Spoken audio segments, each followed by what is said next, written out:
Welcome back to the program, ladies and gentlemen. Thank you for making the time to be with us this morning. Well, next week, Thursday, the 1st of February 2024, the University of the West Indies presents its Math Fair, Expand Your Mathverse, Explore Your Potential, from 9 a.m. to 2 p.m. and it's taking place at the JFK Auditorium and Lecture Theatre and English Lecture Theatre 1. And just reading those out aloud bring back so many memories.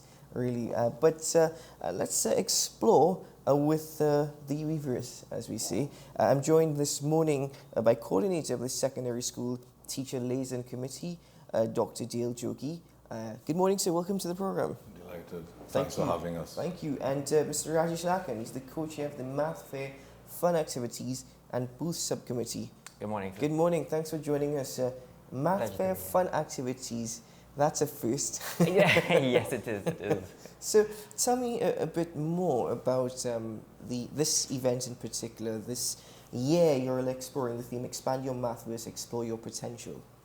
Okay, great. So, let me just give a bit of a background. So, this is the 6th installment of our Math Fair, and it is only growing bigger and bigger. The main goal of the Math Fair, on a basic level, is to make math more fun and interesting to students, because we realize that a lot of students have this math phobia concerning math, and it can be for many different reasons. So that's the main push. Prior to the event, we had games online as well. So they were broken up into 3 main categories. We had the math creativity section. Then we had, within that math creativity, we catered for individuals of all aspects. One, we had oral expression, so in which individuals could have written a song, a calypso, a poem, a chutney, whatever it is. Then the second category within the oral expression was art, craft, design. So if you're differently skilled, you like to make things with your hands, you do something related to math. And the final one was memes, cartoon, and comic strips. So you create a math, Pi walks down the road, something happens. And then, so that's one category. Then we had modeling. So modeling is you either create a physical model or a poster based on a question. And the last one, which is intended for the students, the Math Olympics, which has 2 categories: the Math Feud, and the Math Quiz. So winners for the Math Quiz got funneled into the Math Feud, which happens on the day itself. So for the Math Quiz, which is really, really interesting, we have 3 categories: lower school, middle, and upper school. So forms 1 to 3, 4, 5, and then form 6. This was an online quiz that took place. All our competitions are closed off, by the way. We do apologize. So it took place weeks before we opened last year. Top 2 winners from each categories get selected, and they team off against each other. So the winner for the junior goes pairs with intermediate, senior, team 1, team 2. And on the day itself, right after the opening ceremony, they go head to head. I'm actually the host for the Math Feud. So I'm looking forward to it. It's always really fun and interesting. And this year, we introduced the Teacher Game Challenge, in which we asked teachers to design a game, a learning-based game. And this is where I want to introduce Dr. Jogie to just say a bit more. Please do. Yes, please do. Right, so there's basically Bloom's taxonomy. So there's 3 domains of learning: thinking, cognitive. There's 6 levels within that: knowledge base up to creativity. So creativity is more like Math Olympiad, affective, how you feel, and then psychomotor. So it's a holy trinity. To spark maximal learning, you really want to engage in all facets. It's impossible in a school environment, yeah? So that's why we're trying to engage these students in this math fair. They'll feel so well that they come in on a field trip. Yes. Effective. Yeah. We have games, psychomotor, and then we have posters, talks, etc., cognitive. So hopefully with the trinity, they'll engage their interest and sustain, we're on sustainability of interest in math. We're going to start it from now. The games will, of course, engage with the psychomotor. So this is what I was about to say, that given all that has been explained thus far, and you've taken it down to really a deep science, because The first instance, people are thinking, oh, it's just a math fair. It's just schools coming together and competing against each other. But you guys are exploring the psychology and the effect it has on students as well. Excellent observation. Yeah. So yes, very true. So just to give a concrete example, one of the math games that we have is called Lights On. Very simple. You have 7 circles, and we have circular discs that are colored black and yellow. So one is on, one is off. So we start with all the 7 circles on, and the question is if by flipping 2 at a time, you must flip 2, and if you flip 1, you have to flip adjacents. By going around in that manner, is it possible to start with all off and then all on? It is that, and then we go further. How many tries will it take? And based on that, we get the students to think, and they can actually flip and know, okay, is this working? Which order? Which one do you flip? You have me thinking. I'm picturing it in my mind. Exactly. And then a modified question: would it work if it were an even number instead? So 7 is odd. So then we bring in even and odd numbers, and we go through with them, depending on the audience and the crowd and the level of the student, because the games as well are based. We have basic games, we have intermediate games, and we have more challenging games for the upper school. So we go through little things like that. It's not much, it's not a lecture. You come, you enjoy, and we just throw a few questions. Hey, well, would it work? And we get these students thinking. We get them, hey, I never thought about it like that. This could be fun. How can you apply this? And we go on like that. That's just one of the games. We have a bridge example. It's the Bridge of Königsberg, which is one of the main examples used in modern day graph theory. So you have 7 bridges, and the question is, are you able to visit each part in the map without crossing a bridge at least twice? So more than once. And again, you sit down and you think of it, and we actually have the games. So we have a little guy, and he tries once. Okay, do you go back or you go forward? Well, I would admit that math was never really my favorite, but this morning you really have me thinking. My mind is really running. I'm sure you succeeded. As best as I could. But Dr. Jogie, I want to bring you back in because you spoke about a lot about the psychology about this as well. Does this also help popularize math? Does it also make math more interesting, more fun? Certainly. Well, math is the science of structure. It's necessary. The study of it, the understanding of math, creation. All right, so it's all around us. Even the base 10. How do we get the base 10? It's because, in nature it's natural to count in tens because we have 10 fingers and 10 toes. And then binary, for which informational technology is based. Base 2. Why? Because you have 2 hands and 2 feet. So it's just natural. Right? And in terms of the psychology, we recognize, and sociologically as well, we recognize that there's a sociology of math phobia.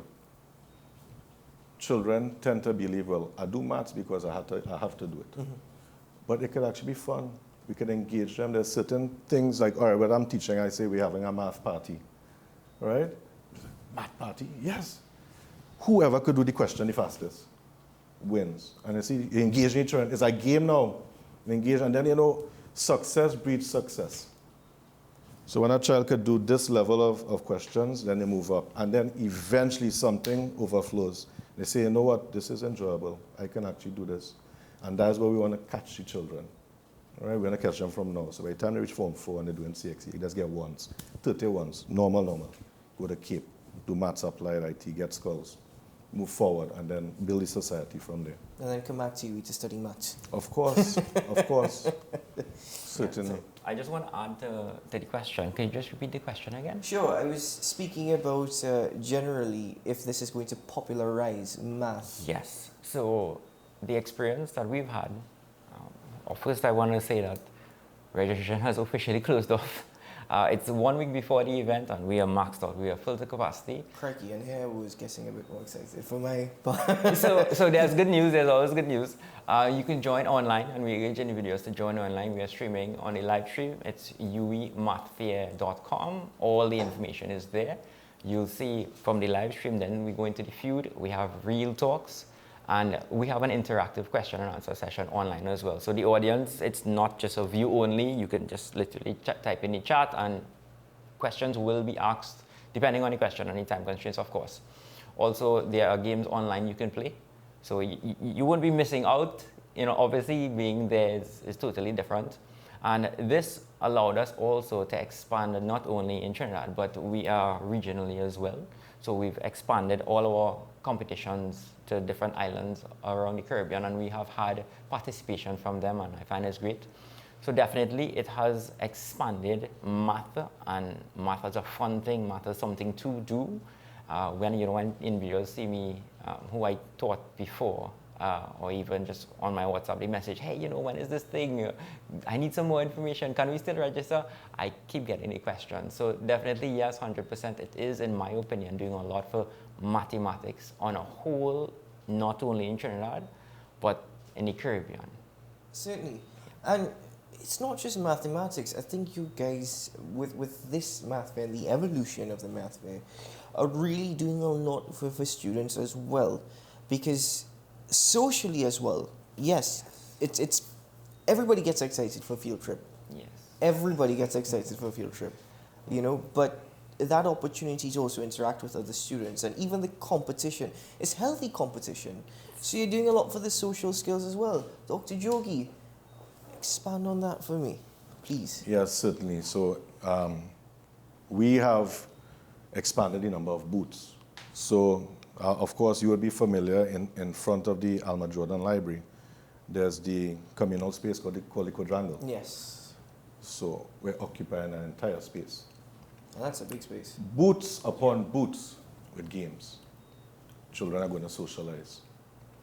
Then, of course, we have the other theaters. We have the Engineering Lecture Theater, the JFK Lecture Theater, and the JFK Auditorium. So the children will be engaged. And, of course, more importantly for me, the network of teachers. You want teachers who could commute and congregate in one spot. And they will look at, hey, you remember going to UE? You remember doing this and that? And that is where all the assistance occurs. So let me give you a context. There are SBAs for all subjects now. Math, English, and so forth. But there are math SBAs. So sometimes we just have a general rubric, like, okay, well, will this SBA work? It would have been nice to communicate with another teacher. Yes. So all of this, on top of the children, they're also developing teachers. Yeah. Right? We're also developing teachers. Let me give you a next context, right? With WhatsApp. Things are so, it's just at a flick of the phone. We have communicated with teachers from Guyana, from Barbados, from Jamaica, telling them about the math fair and networking. And these teachers from Jamaica are actually participating online, of course, with the pre-events. So you never know where this could reach. You never know where this could reach in a few years. You never know if face-to-face, we could take it on to other countries. You never know, because UE is campus, the one campus of the best is in the broad. world. Certainly. Yes, one of the best in the world. The UE. The Pleased to UE. be teaching in the West Indies. In the Caribbean. Let me tell you something. All right? So I'll just use a metric, because everything has to be scientific. If you go on Google, all right, now, it could be because based on the IP address or whatever, right? If you type math fair, 9 out of the top 10 searches goes to UE math fair. So based on that, no, I'm not saying science fair. Based on the context of math fair, this is one of a kind. It's one of the biggest events on the campus. Obviously the biggest event in the region in terms of math. And it might be competitive on the global scale. The UE Trinidad Math Fair. Well, it's definitely heading that way. It's over 2,100 students. Wow. Plus, you'll have persons on camp who will just congregate us to investigate what's going on. Obviously, we're not going to turn I was just about to ask, could the public actually participate further than just online? Could they actually come and interact at the booths? So we limit it to secondary school students from 1 to Form 6. That's our priority aim, and that has been filled out. So I would not open it out to the public. That's the main category that we're targeting. But you've offered them to view it online? Online, yes. Yeah. They can view online. And of course, it is on campus, so the natural campus population would have access to the items in the quadrangle and things like that. Certainly. Definitely. And just one spin-off point that I want to mention that I think is very important. For me, when I finished Form 6, there was a decision. Do I go UWI? Because I wasn't familiar. You would just hear people talk about UWI. I've never actually visited the campus. But by coming to one of our math fairs on campus physically, naturally what happens, the student gets familiarized with the campus. So they started warm up to the idea of university as a natural stepping stone. We have campus tours going on. We have library tours going on. So they visited. So it's not only for FST. You see the library. You see different aspects. You're going to see where the food court is naturally. So that is one subtle aspect that happens by attending the UWI Math Fair. And because the interaction, as Dr. Jogie said, it's a field trip mentality. Oh yeah, this is nice. We do have classes. It's a nice little outing. So it's a positive environment. Plus it's a learning environment. Plus it desensitizes the student to the fears that they might have when it comes to university life. And they say, well, UWI is not that bad. I've been there, I've seen students, they're just like me, and where they have nice food, the library is huge. So those things are subtle things that will naturally happen, and people don't talk about. So I said, let me just bring it up as well. No, that is absolutely important. It's one of the nicest campuses in the world. Huh? No, I was just supposed to say that I should be an honorary UWI ambassador because of course, everywhere I go, I tell people one of the best experiences I've ever had, and if you never got this opportunity, was going to the UWI. Yes. Excellent lecturers as well. Oh yeah, and the relationship that lecturers have with the students as well really is impeccable. Certainly. So gentlemen, I want to thank you very much. Just before we go, in case we missed anything, if the viewing public wants to get more information, where can they do so? uwimathfair.com. So uwimathfair.com. That's the website. You're going to get everything there, all the information. We look forward to seeing you all on a live stream. Well, Dr. Jogie, Mr. Lakhan, thank you very much for joining me on the program this morning. And thank you, and to the entire team, for putting this together. I'm excited. Of course. I'm certainly excited, and I'm definitely going to check. As I said, one of the best in the world. Yes. Thank you very much again. Thank you so much. Well, looking forward to the next conversation, because I know that you guys do a lot. The UWI does so many activities annually. So we're looking forward to the next one. Ladies and gentlemen, we take a break here on AM Prime. When we return, well, we'll welcome our final guest for this edition of the program.